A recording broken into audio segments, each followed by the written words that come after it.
Hello and welcome to the Pinfall Podcast. I am your host, Liz, and I am joined as always by my co-host, Marcus. Hey, it's Tony D'Angelo. Oh god. Hey, Oh, mamma mia. oh, oh no. Before we, excuse me, before we kick off the show, just want to thank the Lord Angel 619 for following today. Thank you so much for the support. Welcome to the Pinfall Podcast. Yee, welcome. Um, Oh, I think I think we have to remind everyone yeah, immediately I didn't know after. if we needed to remind you. I forgot for a hot second, but I thought you did. immediately after this post show, stick around because we will be staying live for our WWE 2K22 Battle of the Brands. We're making up for last week, us not remembering to do it. So we'll be doing it tonight and tomorrow night, right after And Dynamite. if you're listening on Spotify, you can catch these episodes on YouTube. Yes. Or in the future on twitch.tv/the Pinfall Podcast. Exactly. All right. Anyway. Oh. Happy NXT Day. What There you you want me to go. say? Okay. Intro of the show, yeah. Happy NXT Day. hmm It was in my opinion, it was a pretty good NXT. I disagree. I fully disagree. Let me say it this way. In terms of was I entertained for 90% of the episode, whether it was good entertained or bad entertained, it was a good episode. I I was mean, entertained. to its credit, I didn't fall asleep, but that might have been the sugar from the Halloween candy I was eating. Um, Um, I don't know. I guess my problem was there were so many, like, just bullshit matches. Yeah, Didn't yeah, really have substance except for Kyle and Vaughn and Johnny and Dexter. right. Um, it was there were 7 matches total. 5 of them were enhancement talent or fluke matches. And what's the point of watching that? Throw those on 205 Live, you know? I think don't put those on NXT or Yeah. have them connect to a larger story somehow. But some interesting stuff we did get in the episode, like Mandy Rose being confronted by Io Shirai, possibly as her first challenger as the women's champion. Um, Personally, I would prefer it was Zoe Stark instead of Io because we just got a very long Io Shirai championship. So I feel like Zoe naturally would fit into place. But Io will still be a lot of fun. Um, we also got potentially our next challenger for Tommaso Ciampa in Yeah. Carmelo Hayes, It was or interesting. yeah, or Johnny Gargano. I'd like it to be Johnny. Me too. Um, but there was a very interesting promo between Carmelo and Tommaso, but there was a very interesting look between Gargano and Ciampa. Um, but with Carmelo and Ciampa, I think that's just conflict between, Carmelo says his belt's the A title. Mhm. Ciampa values Goldie with his whole heart. Yeah. But at the end of the day, it's a good story. That's what matters.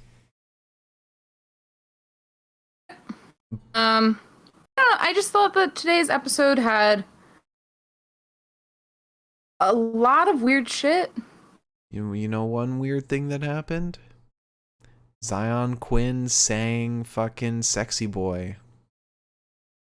That's what SmackDown karaoke should have been. It should, Exactly yeah. what it meant. Just been like a little bit of singing and then a match. That and like men. So Xyon Quinn, like, he's fucking scary in the ring, dude. He is. Like, would not want to be there. Wouldn't want to be part of that in any way, shape, or form. Wish he'd change up his finisher a little bit though. I think the move that he did before his finisher today would have been a better finisher. Yeah, what was it, like a torture rack or like a twist Samoan drop or something? I would have to go through my notes to find out. Yeah, I don't it's know something like that. It's some kind of Samoan drop that's modified. We didn't get much of Joe Gacy, which is all right. Horrible poker room fucking segments. Awful. Free Duke from the poker room. Like, Why are we here?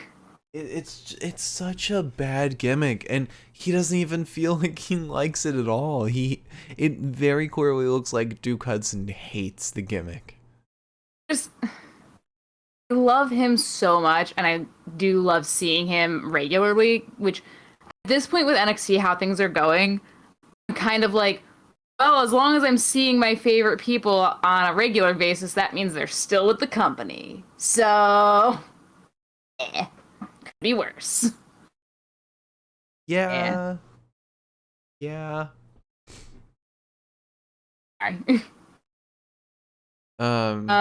Yeah. We jump into some news? I suppose. A lot of entertaining Andre Chase stuff today, though. Andre Chase is growing on me in like the worst way. I think he's so funny. He's already grown on. He's been growing on me since that first Chase U segment. He was that before or after the wedding? I think that was I think that was before. I think it was after. No, I think it was after. I thought it was like the first episode of NXT. Oh no, wait. He was already wearing the Chase U sweater at the wedding. Because that's when he said, this could be a teachable moment. Yeah. I don't know. Now I'm confused. I'd have to look back. Mm-hmm. Miriam said Chase University started after the wedding. That's why during the wedding I was kind of like, the fuck is that guy? Well, we'd seen him before. Right. It was not so much who the fuck is that guy, but rather why the fuck is he doing this? Right. But Andre Chase, I really enjoyed. I just want to know, like, is Lash Legend ever gonna wrestle? I Is they ever don't gonna come? I don't like lashing out at all. I don't mind it. It's just, I think she's such a strong athlete that I don't understand why they haven't put her in the ring yet.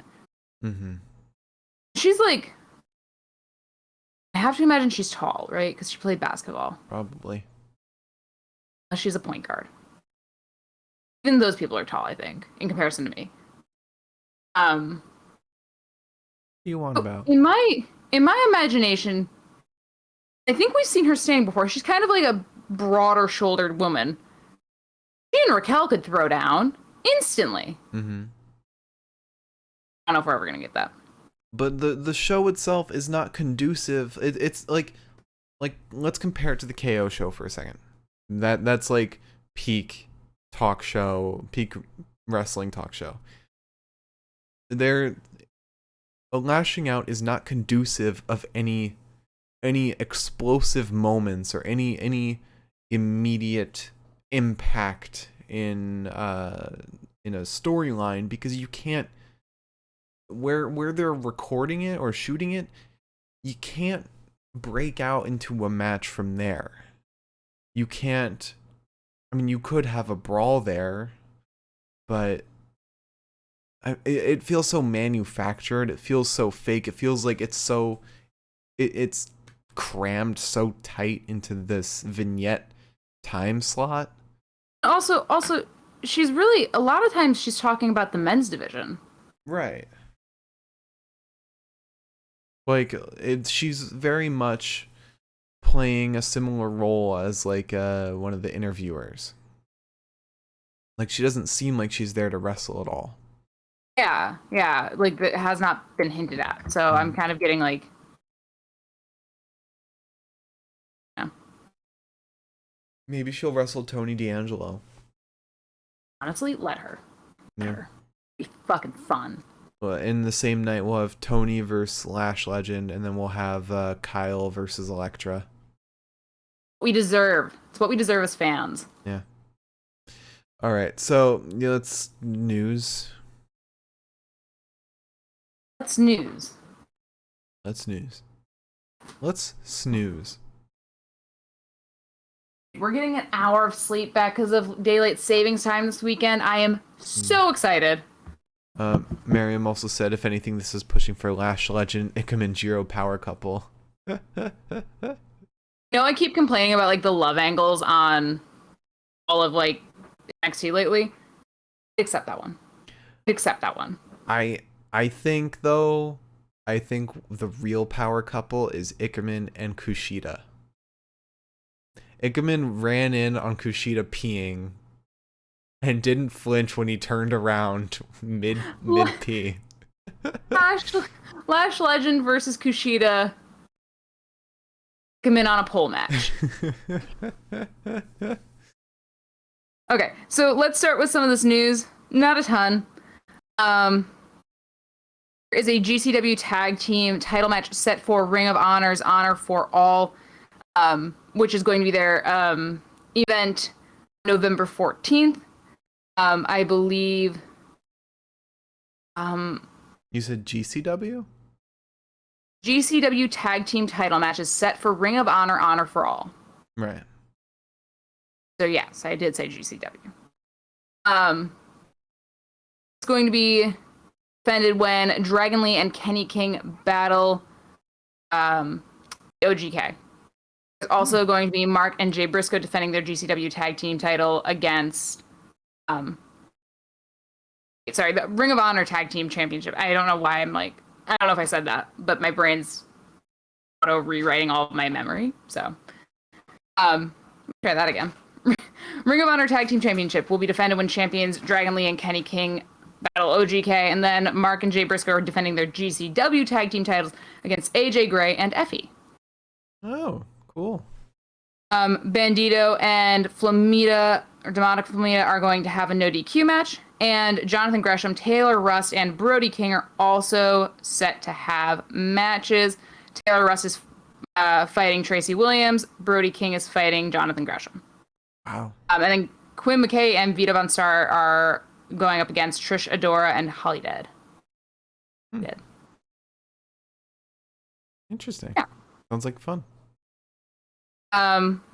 Believe this is like supposed to be a special, not like a pay-per-view. Yeah. Like probably a pay-per-view. Like a $5 pay-per-view, probably like one of those things. Like one of the Impact Plus events. Yeah. And then that's going to be right before Final Battle on December 11th, before Ring of Honor closes their doors for the first fiscal quarter of the year. We also have an update on Tony Nese actually finally debuted for AEW at AEW Dark. I think he fought Fuego del Sol.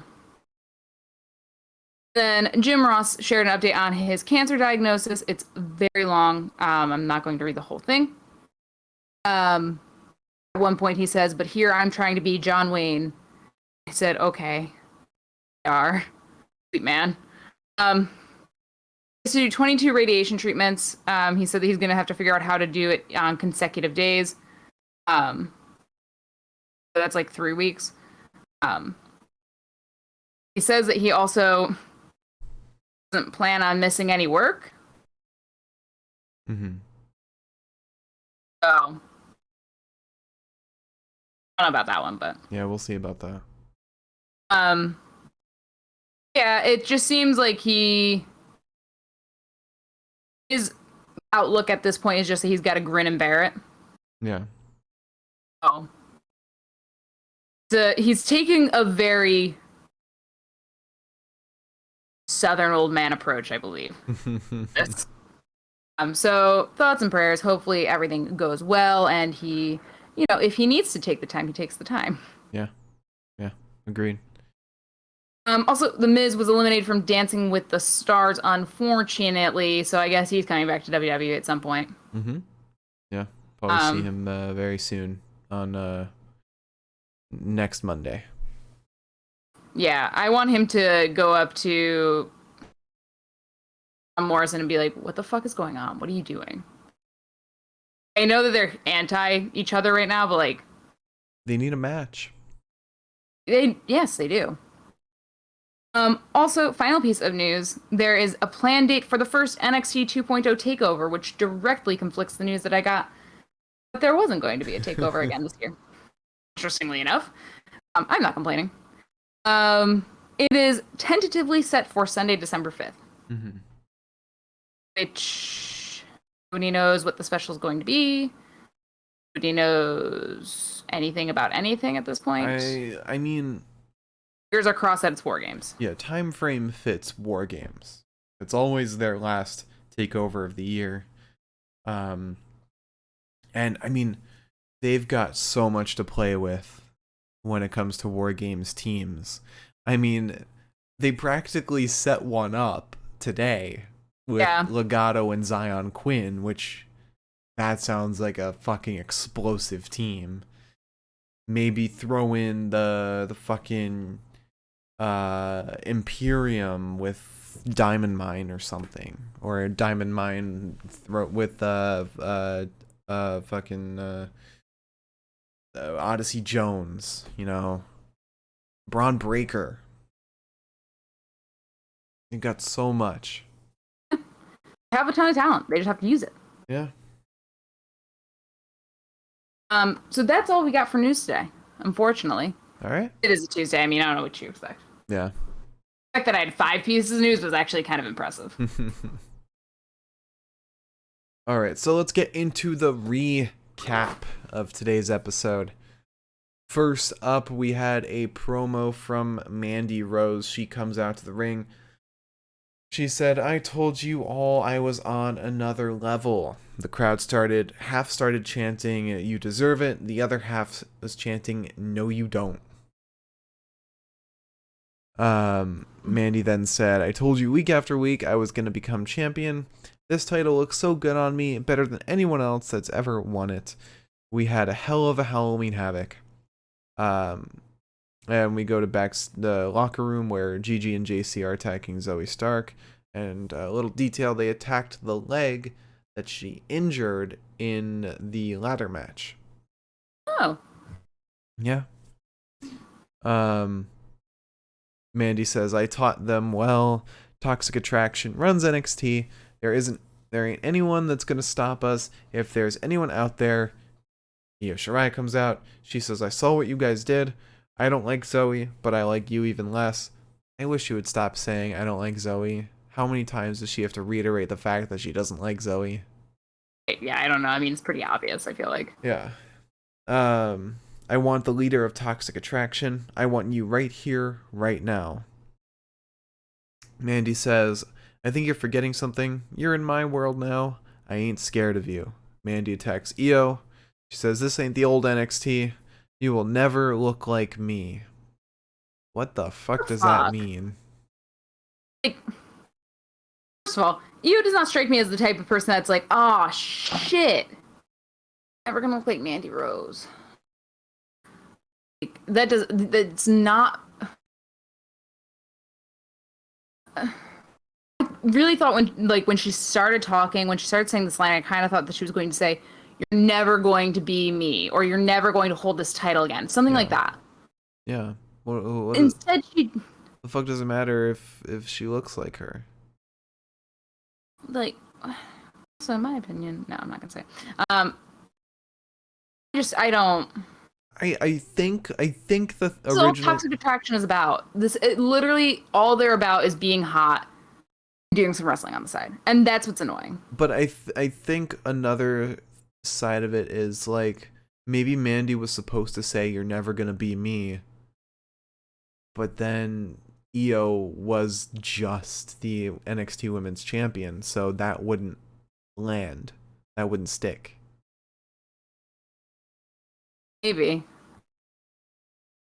I don't know. It was a weird line, but who cares? Then Io retorts, attacking Mandy. Gigi and JC then come out to help Mandy. Casey and Kaden then side with Io and help her. And we've got a 6 women tag lined up for next week. If this was the main roster, they would have had it the same night. But no. NXT is still ahead in that department by setting up matches for the next week. And I heard an interesting theory that NXT 2.0 didn't quite get the numbers that like Vince and Bruce were expecting when they took over and rebranded. So they basically just handed the reins completely to Shawn Michaels, aside from, them wanting to see this new talent and basically screen anyone that comes in, because it seems very evident that where we're at right now is a bit different from how 2.0 started. There's some glimmers of old NXT shining in. There's definitely like a little air also of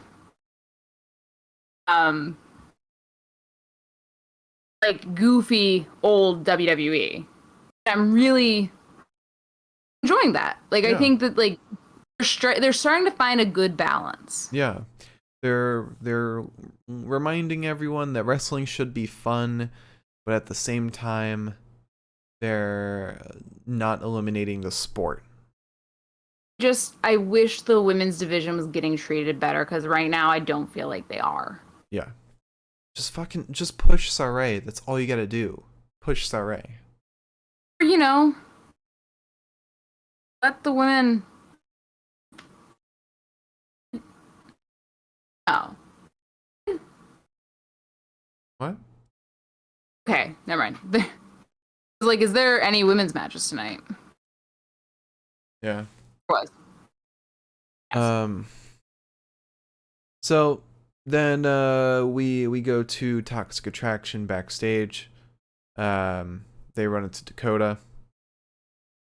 And Dakota just says, I didn't do it to help you. I did it to end Raquel. And who knows where the fuck Raquel's at. Yeah. We then get Duke's Poker Room Part 1.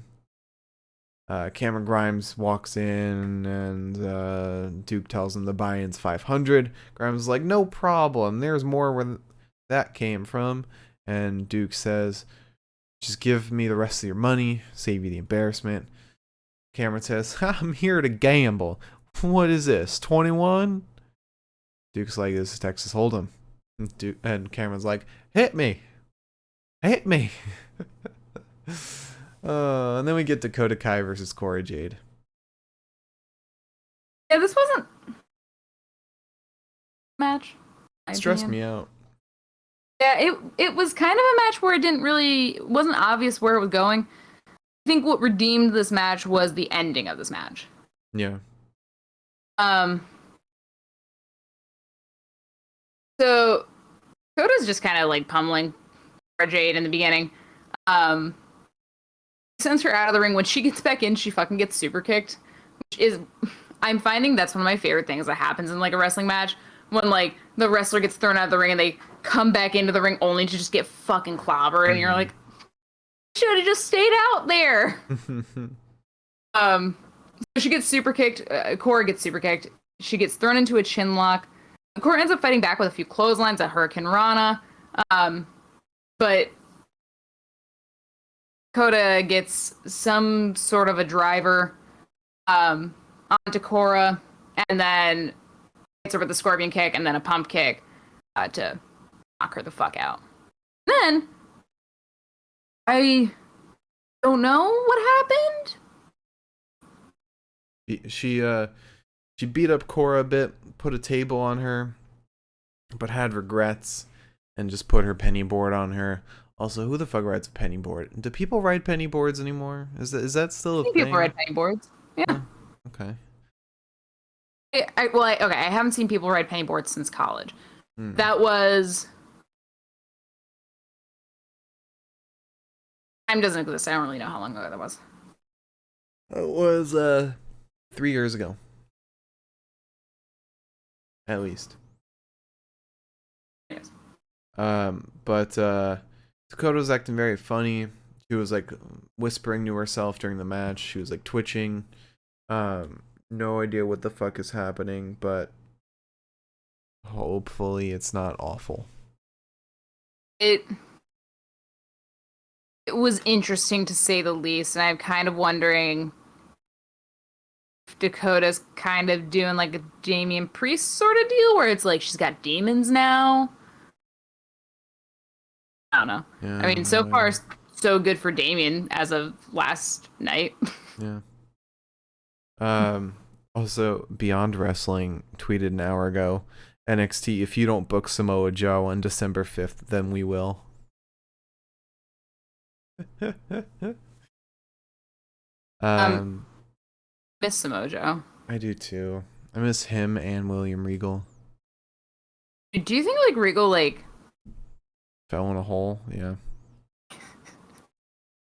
like in my head, Samoa Joe is out trying to find Regal, and Regal is like in like those old fashioned like in like comedies, like they're like running through the jungle and they fall because like there's like leaves covering a pit. Mm-hmm. My head, that's what exists in the back parking lot of NXT, and Samoa Joe's just frantically trying to find Regal, and he's never going to because Regal's in this like fucking. That's my take on it. That's my take on the situation.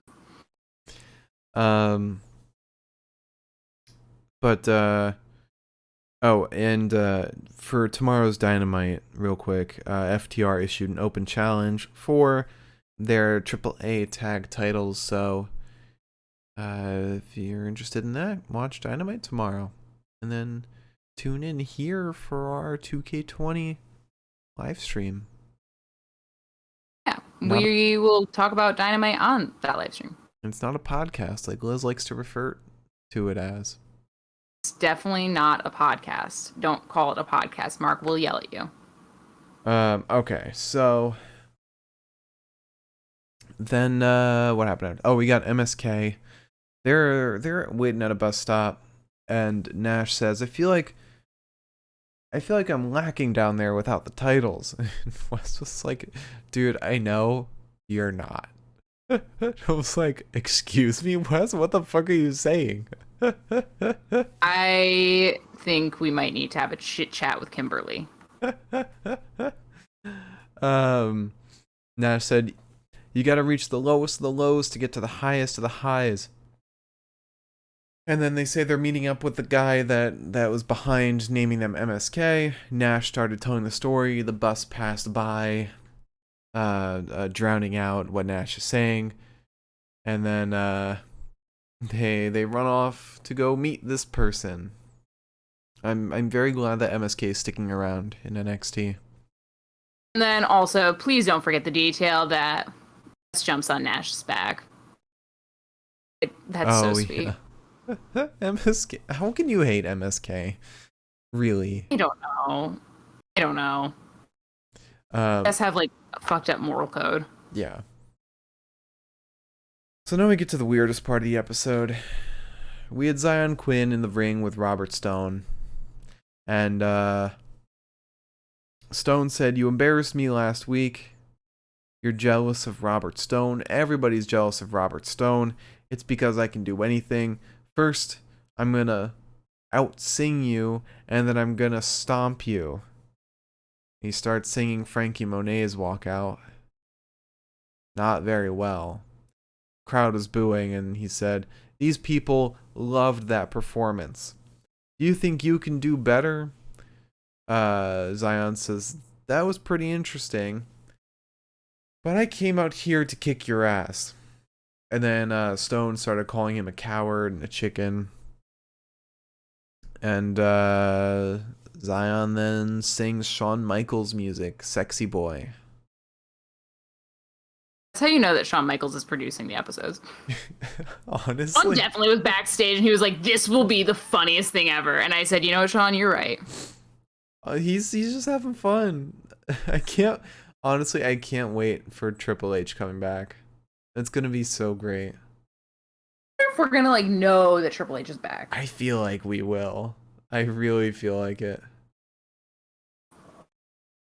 And then we just Stone slaps Quinn during the song, and then we get Xyon Quinn versus Robert Stone. Cool. You see, I thought that this was a promo. No, this was a match. There was a ref.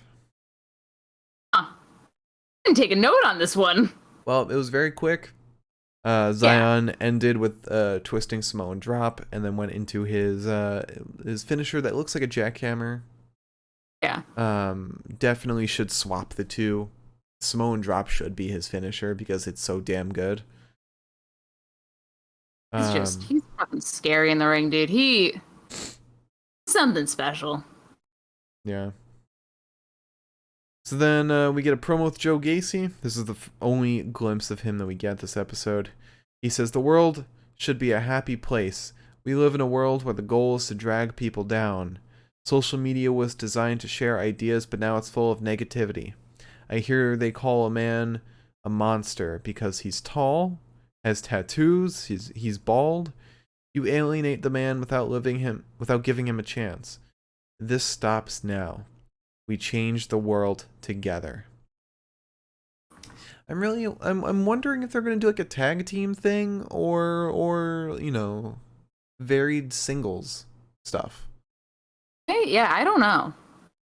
And it's still very interesting how they're doing this, and these little vignettes are shot in a very cool way.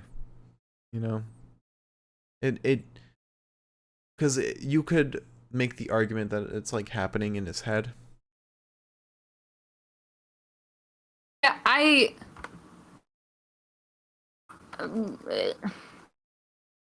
I've been enjoying his promos more since Harlan came into the mix. Yeah.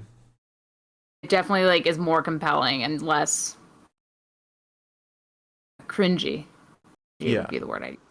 Because at first we just thought the character was just a caricature of liberals or leftists, and now there's depth to it. That caricature very much seems like a veil that he's putting on, to like intentionally to hide his demons, which are Harland. Very interesting stuff. I really hope that this pans out in a good way. So then we're backstage with Legado. They run into Xyon Quinn. Elektra says, "I didn't know you had that side." She looks him up and down. She says, "That is something I could work with." And dude, if Xyon joins Legado, that'd be very interesting. Very interesting. That's a kick-ass War Games team. Yeah, be a scary one. Yeah. And then next we get Kyle O'Reilly and Von Wagner versus Legado del Fantasma.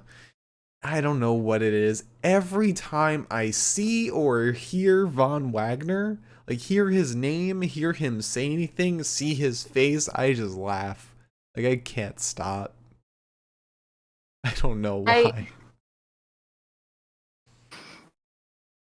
Still not over him handing Kyle that little beer bottle. Kyle being like, man, you're something else. What? My They didn't let Kyle drink in Undisputed Era. my favorite thing is just that, like, he came to Kyle for Kyle to be a mentor for him, but then he goes on this whole trip like he's mentoring Kyle. It doesn't make sense. At least today we kind of went back to that. I hope Von Wagner turns on Kyle and he's like, you're a horrible mentee. And then Kyle's like, what the fuck? I was supposed to be your mentor. We have Kyle versus Wild to start. We're just grappling for the most part. Mendoza gets in. He gets fucking clotheslined, and he basically no-sells it by kipping right on up. Kyle ends up getting an armbar. Mendoza gets the rope. Von Wagner gets in. He starts ragdolling Mendoza. At one point, Von accidentally almost takes Kyle off the apron. This gives Mendoza the chance to get Wild in. But it doesn't really matter because Von Wagner hits Wild and Mendoza with a double clothesline and then a double suplex. Which, alright, sure. Eventually, Kyle ends up yelling at Elektra because she jumps up on the apron. It kind of looks like Kyle's like gesturing for her to like do something. Like, she fucking better, honestly. She doesn't, but Mendoza gets a chance to send a knee into the back of Kyle. Ultimately, Kyle and Von Wagner get the upper hand after a certain point. Von Wagner makes sure that Mendoza stays out of the ring, and then hits a back to belly suplex on Wild, and then Kyle in, going for their tag team finisher. Only for sorry, the lights like dimmed and came back up. Only for Kyle to like try to instruct Von on like what to do. He was like, "Oh, go over there, go over there." In that time, Mendoza hit Kyle with a drop kick or flying knee. I couldn't quite tell from the angle, but and then Wild rolls up Von and Legado win. Yeah, I'm actually pretty surprised that Legado won that. I wasn't expecting that. I wonder if they're gonna do a whole like a feud between Von Wagner and Kyle. I hope so. Give them both something to do. I don't think that'll start anytime soon, though. Yeah, we'll see. Then we get an interview with Trick and Mello. Carmelo says tonight WWE or tonight we're back in business. We're in our court. We're not doing that Scooby-Doo chase. Andre Chase walks in. He says, "Since you had my back last week, I have your back." Nobody calls Andre Chase a coward. Oh no. The Mackenzie tells Andre that people on social media called him a coward after what happened at Dexter's house.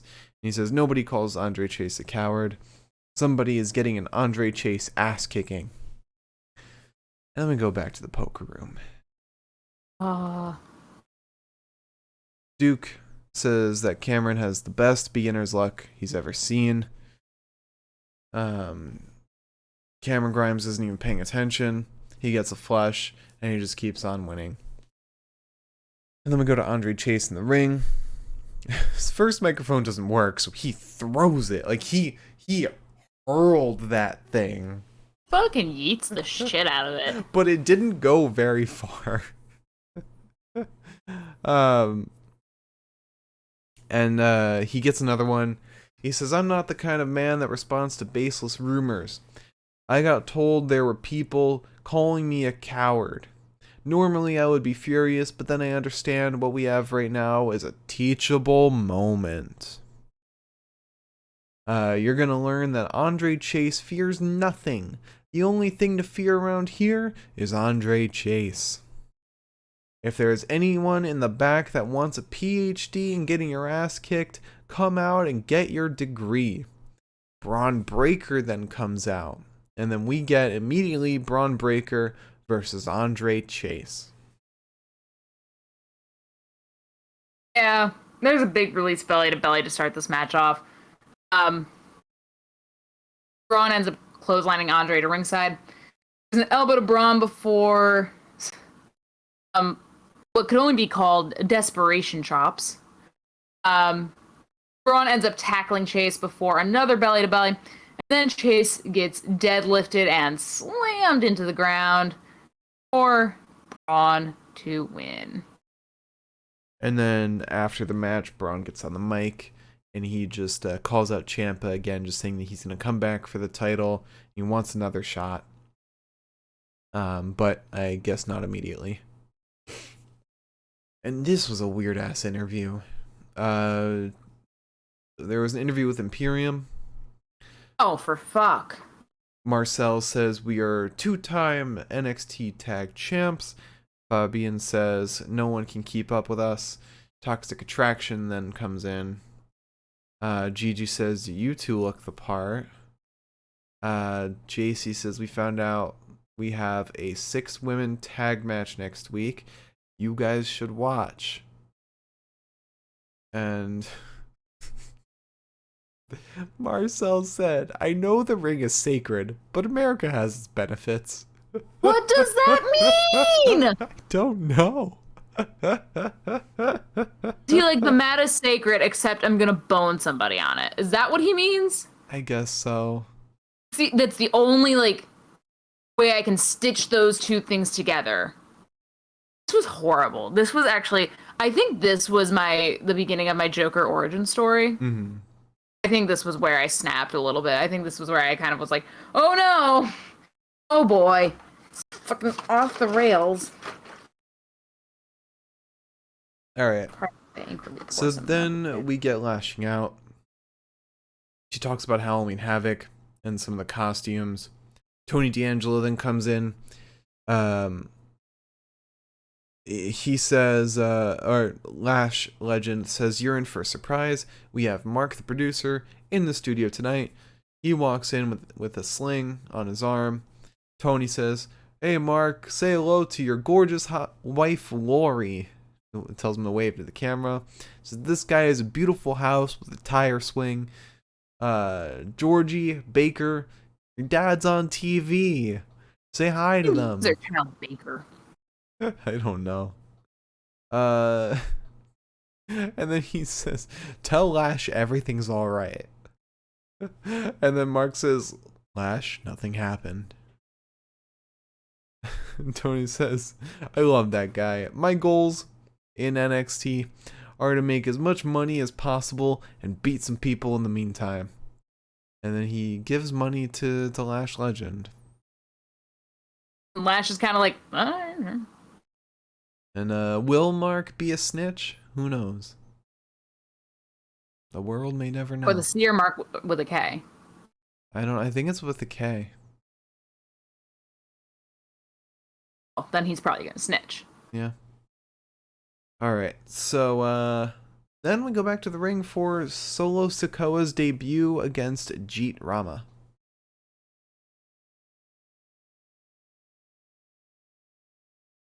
My first time seeing Solo Sikoa. The reports are true. He does look like Usos smashed together. We get a huge club and clothesline to Jeet. He whips Rama into the corner, hits him with a big kick to the back, and then ends up hitting him with a gnarly Uso splash to win. It was a squash match. There were several of these matches. Yeah. Yep. Then we have a weird Boa and Mei Ying vignette before we get a Josh Briggs and Brooks Jensen vignette. This was so stupid. This vignette was so bad because it's just them basically being like telling what a real man is like, and a real man has steak at medium rare. This promo made me so uncomfortable because one, a real man eats his steak as rare as they can legally give it to him. Two, I just felt like at some point I was gonna see something I didn't want to see. And that these are two men that I feel like could potentially have something going on where I'm like, oh, are we showing that on TV? It's like, You're not implying gay sex, are you? that's exactly what I was implying, actually. But if we didn't get with Xyon versus Robert Stone, we're never gonna get it. But more so in the Confederate flag territory, just kind of gave me like a little twitch, you know, just a little twitch. Yep.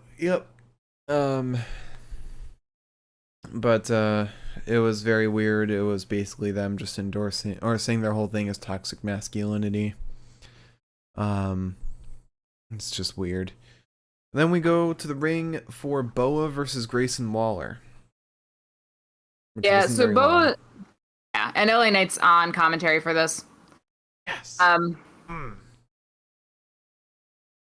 about that. Boa gets some strong strikes in, but Waller like rolls him up. He's going for like the quick and easy way out by rolling up Boa any chance he gets. He's sort of craftier than Boa, at least. Like, definitely was like a little quicker on his feet. There was a strike to the midsection though of Boa, and then a clothesline and a leg lariat to Boa. And LA gets angry. And LA gets up. And LA distracts Grayson Waller. Boa ends up taking Waller off the top post because he was going to go off of the top post as LA was yelling at him. And Boa hits him with a nasty fucking roundhouse to win. Yeah, it honestly, I didn't think the finish even looked that good. I feel like it felt like he kind of missed. I don't know. I feel like they're kind of missing the mark with Boa and Tian Sha in general. But after that, we go back to the fucking poker room. Duke says typical Grimes coming up short. Not coming short in the ring, in life, in romance, unfelt. He goes all in. Grimes goes all in as well. Grimes gets a full house and wins. Duke's mad. And then we go to a Kaylee Ray vignette. She talks some more. But then we get a very strange promo from Boa. Mei Ying is not in the chair anymore. She's gone. And Boa kind of kneels in front of the throne and turns around with face paint and blows some mist at the camera. Very weird. Very weird stuff. Makes me kind of interested. Yeah, but it not me so much because all of the Tian Sha stuff has been so uninteresting since it started. I wouldn't say that. I thought the first few months of it were interesting. When they were still trying to introduce Mei Ying, it was interesting, but then once Xia Li started having all those squash matches, it was about to get interesting against Mercedes Martinez, but then that never took off. And here we are. For obvious reason. Yeah. So then we are back in the ring with Tommaso Ciampa. He says, Halloween Havoc, there was a shift in NXT. New champions all around. Braun Breaker was supposed to become new NXT champion, but nobody told Tommaso Ciampa. He earned my respect. Tommaso Ciampa is the god of NXT. With this comes great responsibility, but a target on my back. This is usually the time, and then Carmelo Hayes comes out with Trick. Carmelo says, I hate to be that guy, but let's keep it real. I am that guy. I'm the one that needs to come out and tell. I'm the one that needs to come out and put you in check. If you look around, it's not about you anymore. There's a new school on the rise. I happen to be the leader of it. As long as I'm on the show with this title, you're gonna take a backseat to me. I am the A champion of NXT, and that's all it is, and that's all it's gonna be. Ciampa says, hard to hear you over the crowd chanting that I'm gonna kill you. You almost had me.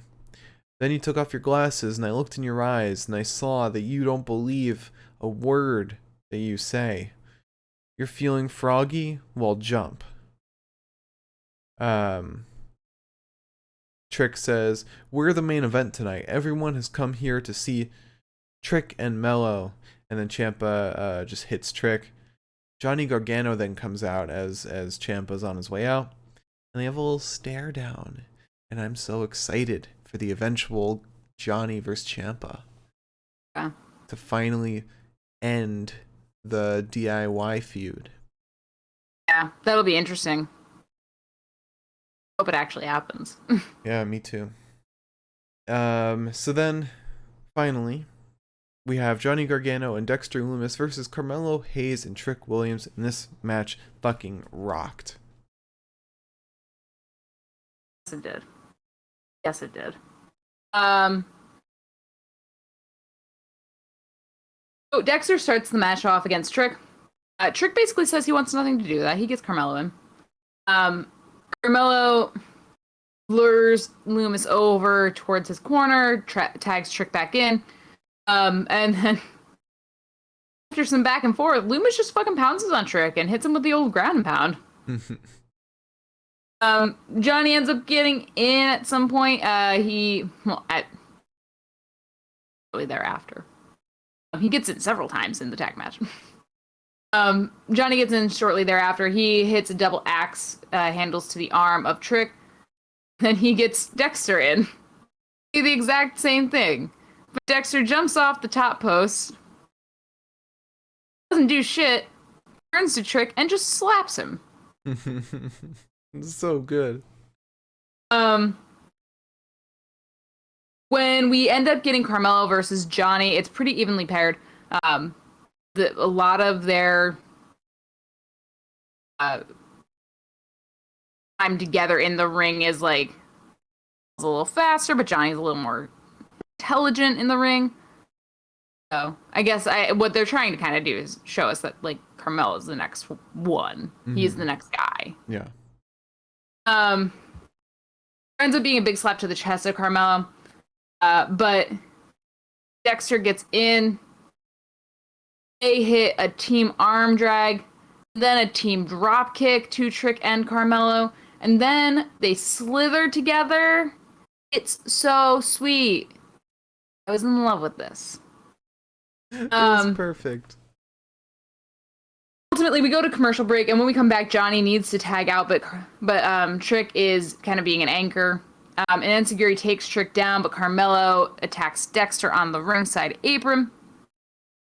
Johnny eventually gets Dexter in. Carmelo gets in as well. There's a flurry of strikes before a gnarly bulldog to Carmelo, and then a back to belly into a kip up, into a drop leg or a leg drop, whatever. I don't know how I wrote what, but then Loomis hits the assisted suplex off the top rope, where he just kind of like springboards the person off. Johnny gets in, hits a super kick to Trick. Dexter gets back in. They get the boys get a double uppercut on Trick and Carmelo, and then another double drop kick. Johnny and Carmelo end up slugging it out, still relatively evenly paired, but Carmelo gets a few more strikes in, and then gets fucking obliterated by a leg lariat, or no, by a lariat. Leg lariat. I literally just threw leg in there. It's not my notes. The lariat just fucking sends Carmelo flying. It's a discus lariat. Ah. Yeah. Then Loomis is in position to get the silence on Hayes, but Trick gets Loomis with a shoe. Carmelo ends up getting free, goes off the top rope with his leg drop, and they win the match. Not quite how I expected it to end. Yeah, not the best ending, but Johnny and Dexter are protected, so yeah. Yeah, still a very fun match. Not a great episode of NXT all around, but a good way to end the show. According to Mark. According to Liz, I actually kind of had fun. Yeah. I don't know what you were smoking during it, but I want some of that. Whatever you were smoking last night when you said Raw was good. Oh, I thought Raw was fantastic last night. Alright, so let's get into the bests of the night. And if you have a question for our question segment, leave it in the chat now, and we'll get to it after the bests of the night. If you're watching on YouTube, leave it in the comments, and we will get to it in the next episode. And if you're listening in the audio realm, join in the live show if you'd like to ask us questions, or hit us up on Twitter at Pinfall Podcast. And don't forget that after this, after the question segment, we will be going live with our WWE 2K20 stream. Yes, so stick around. Not a Twitch. podcast. This will be 2 separate videos on YouTube. So we'll close out the YouTube, or we'll do a close out for YouTube. All right, so the promo of the night. Oh fuck, I don't know what could be promo of the night. I think I want to do the Ciampa Carmelo stuff.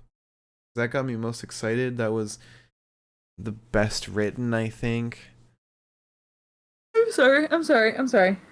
So you're completely glossing over the karaoke battle. Yes, because that was not good. You can choose whatever you want, but I'm going to exist in this podcast under protest. So the ruling will not be official. Fine, I'll go with that. Yes. Okay. It, boys. All Broke right. Mark. Just keep that in mind, though. Wrestler of the night now. Let me see. I think there's only like one option. I'll give you two people to pick from for wrestler of the night. All right. I'll give you 3. Okay. Kyle O'Reilly, Dexter Loomis, and Johnny Gargano. Dexter. Okay. I fully agree with that. Okay. Now, let's move on to the match of the night. There's only one. There's not multiple. Alright, so, as always, we go from the worst to the best, and Liz will say if she agrees with the number 1.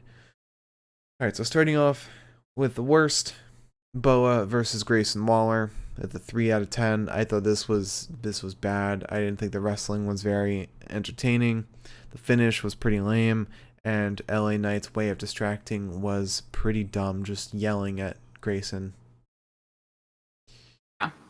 Next up, another 3 out of 10, Dakota Kai versus Corey Jade. I didn't think the match was entertaining at all. I didn't think it was good. And it was worse than a squash match, in my opinion. Speaking of squash matches, up next, 4 out of 10, Solo Sikoa versus Jeet Rama. It did what it needed to do, I guess. It was fine. Same with Braun Breaker versus Andre Chase, 4 out of 10. And also same with Xyon Quinn versus Robert Stone, all 4 out of 10. Alright, and then up next we have, with a 6 out of 10, Kyle O'Reilly and Von Wagner versus Legado del Fantasma. Would have been a little higher had Elektra not interfered with the match. It was still very fun though. Even though Von Wagner is he's just Von Wagner. And then finally, my pick for match of the night: Johnny Gargano and Dexter Loomis versus Carmelo Hayes and Trick Williams with an 8 out of 10. Would have been higher had the shoe spot not happened. Okay. You agree? I agree. Okay. Yeah. Very fun match. Very, very fun. And some good storytelling in there too. Okay. Watch it again. Yeah. All right, so you want to answer some questions? Sure. All right, let's start with one from YouTube, and then we will do Miriam's question in the chat, and then we'll do another one from YouTube. Okay. There's the questions. Okay. So, Milam asked on the Halloween SmackDown episode regarding our costumes where I was Spider-Man and you were Harley Quinn. Milam asked if they are our favorite superheroes slash anti-heroes, respectively, Spider-Man and Harley Quinn. I don't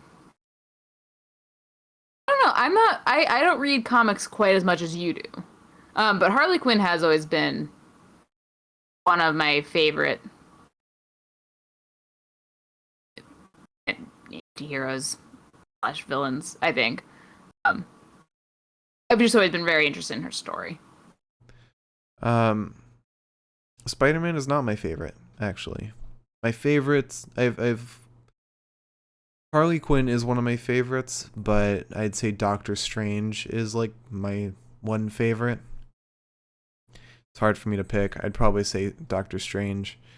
Moon Knight's also in there. I feel like I'm gonna like sit back from this. I'm gonna be like, how did you forget this person, Elizabeth?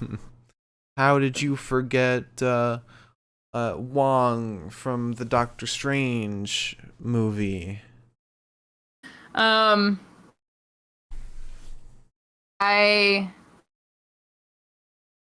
always like that blue man that sits on the planet and he complains about how lonely everything is. Blue Man? You mean the Watcher or Dr. Manhattan? Dr. Manhattan. Oh. That's how much I know what I'm talking about. But yeah, no, I think Harley Quinn has always been one of my favorites because she was portrayed so many times as like kind of not knowing what the fuck she's doing. But like not quite in the comic book world, but I feel like just in general. And she's not a fucking idiot. And I like that about her. Because my entire life is based around not being a fucking idiot. If I need to, I'm going to act like one. I mean, her whole thing is like because she was like a doctor, and I think if she was like a psychiatrist or something, she's like very smart, very intelligent, but she's just nuts because of what the Joker did to her. Don't we all have somebody like that, ladies? And men too. Yeah, sure, I guess I'll include you. Yeah, no, I just always thought her character was really interesting, and like it was the first comic book character that I was like, all right, I'll read more about this. Oh, Venom is one of my favorites, especially Eddie Brock. I like Eddie Brock more than Flash Thompson, which a lot of people will disagree with, but love Eddie, especially after the newest comic book run. Comic books are really hard to get into. I feel like comic books are really hard to get into. They are. You either have to just jump in at like in the middle somewhere, catch up a long way, or wait until a new run starts. Okay, so Miriam asked in the chat, you think we'll ever see Solo Sikoa join the Bloodline? Absolutely. I mean, he's Uso 3. He's 100%. I really fucking hope so. I think that he would be an amazing addition. I'm pretty sure he's just in NXT to hone his promo skills because everybody in the Bloodline has such good promo skills. They need to make sure that he can kind of carry his own. I think that's really the only reason why he's down there. Promo skills, wrestling, I think, they're just there to make sure that he can go up to the main roster. And I think he'll be on the fast track more than somebody else would, more than like Braun Breaker would. Yeah, I'm really looking forward to that because like seeing him today and like actually getting to like look at him, I didn't get to do last week. Mm-hmm. It's like, damn. Yeah. Literally the 30, so. I mean, his finish is basically the Uso splash. Yeah. All right, and finally, Milam asked, what's your under the radar horror movie recommendation? Oh, you know mine. The Clove Hitch Killer. Oh, yeah.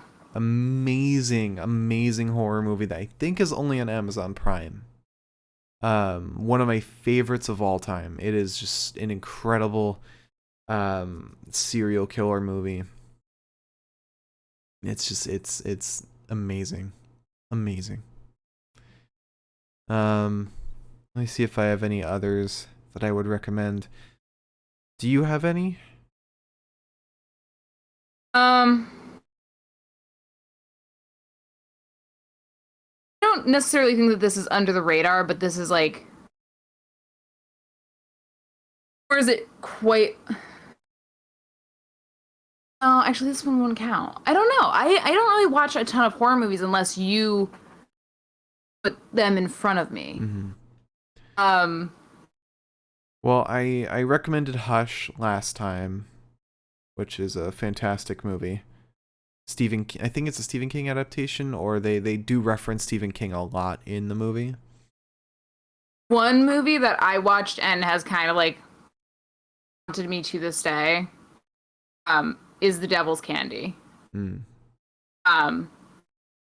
That movie was like, it's only an hour and a half, and I don't think needed to ever be any longer because it was like, it was a fucking ride and a half. Yeah.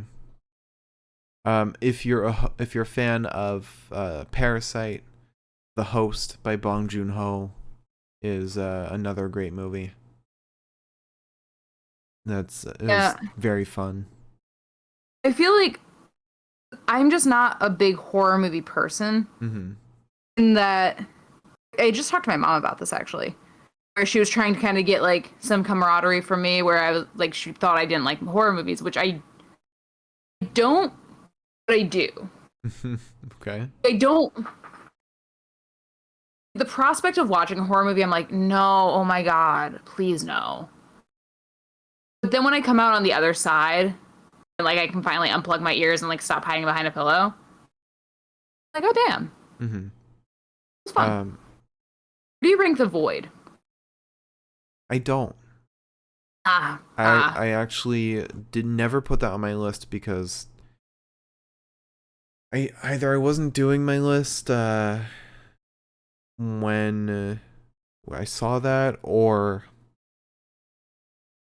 I just didn't consider it because it's in the same way that I don't have Rocky Horror Picture Show ranked, because I feel like that's a movie that you can't compare to other movies. But also, I was going to also say that I feel like The Ritual is kind of a slept on horror movie. I've heard good things. I think, did I watch that with you? That was one of those movies where like I was just like kind of under a fucking pillow for most of it. I think I left halfway through, I think, because I had to go. Okay, yeah. You may have had like your radio show or something. Yeah. The thing is every horror movie I've ever seen has either been put on by you, or put on by the girls that I lived with for senior year of college. Yeah. That was it. And yet you still haven't watched The Thing yet. And I won't, because I don't like watching animals die. Two more recommendations for horror movies. Peeping Tom, fantastic Spooky serial killer movie by Michael Powell. I believe oldie. Michael Powell also did The Red Shoes. Another very good movie. It's from 1960. But if you want a more modern horror movie, Upgrade is one of my favorites of all time. It's like a more modern Terminator done well using like AI. Amazing. Like it is phenomenal. I know that Network is considered a dark comedy or black comedy. Mm-hmm. But I feel like that movie is one of those movies that like stuck with me, and I was like, after watching, I was like, I don't feel so good. Yeah. Also, if you don't know what this movie was, it has Tom Hiddleston. It's not Loki. Oh, High Rise? Yeah, High Rise, I couldn't finish. High Rise had, yeah. You will know why exactly the moment I tell you. Because I'll tell you. But High Rise, not only it made me, I was watching it alone, and I just felt like I was feeling like I was going to have an anxiety attack because I was like so stressed out by it. Also, there was a ton of moldy food involved in certain scenes, and I cannot handle that. Yeah. That's half the reason why I think I got sick after watching Texas Chainsaw Massacre. Oh yeah. And I have one last recommendation before we wrap up. I love that this is a movie podcast now. Overlord. I think we watched it together. I've seen it like 2 or 3 times now. It's a zombie World War II movie that is so well done. It's like one of the best B movies in the modern day. It's so good. That was a movie that you were like, I'm gonna put this on. I was like, I don't care, I'm not gonna watch it because I've got like my laptop and I was doing something. And then I watched the whole fucking thing. Mm-hmm. It's like, It's fuck. so good. I can't look away. Yeah. All right. So, Liz, would you like to wrap up the show? Yes. Stay with us if you want to see our WWE 2K20 live stream. We will be starting that in like a second. If you joined us tonight, thank you so much. And if you join us in the future, thank you so much. We are on Spotify. Please check us out. We are Pinfall Podcast. As far as I know, and this could just be our computers listening to us, but as far as I know, we are the first thing that comes up when you search like a pin F. It should be like one of the first things that comes up. That said, thank you for watching. Have a happy Election Day. holly jolly Christmas. Oh yeah, happy Election Day. I guess. I don't know if Election Day is happy for a lot of people right now. If you get the results you want, happy Election Day. But yes, everyone stick around for our 2K20 stream. I'm going to restart the stream very quickly. So if you see the stream goes out, just hang tight. It will be right back.